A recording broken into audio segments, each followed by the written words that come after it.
Барлықтарыңызға сәлем. Бүгін сіздерге тещен язык салатының өте ерекше түрімен бөлісетін боламын. Бұл салатты сіз еш қайдан жеп көрмегеніңізге мен сенімдімін. Барлық ингредиент описанияда жазылған. Алдымен пиязымызды турап алайық. Видеода көргендеріңіздей ірі бөліктерге бөлеміз. Мен осылай орташа пиязды үшке бөлдім, оны тағы да үшке бөліп, осындай төртбұрыштар жасап шықтым.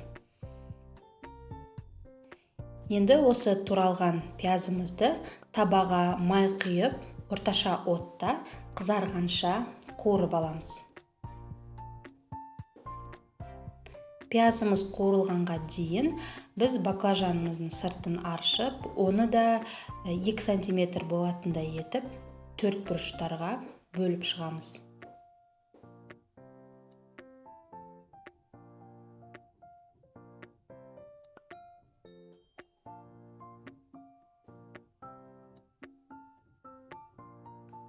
Осы туралған баклажанымызды қызарып тұрған пияздың үстіне салып, отты кішкене төмендетеміз және дәміне қарай тұз сеуіп, төмен отта 20 минуттай баклажан піскенше қуырып аламыз. Енді біз соусымызды дайындап алайық. Ол үшін аскөкті ұсақтап турап, бір ыдысқа саламыз. Оның үстінен қаймағымызды қосамыз.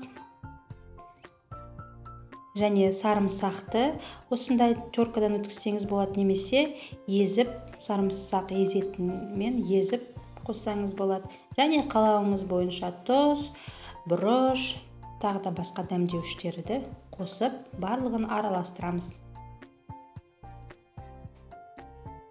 Және біздің толықтай пісіп тұрған баклажанның үстіне қосып, астындағы отты сөндіреміз.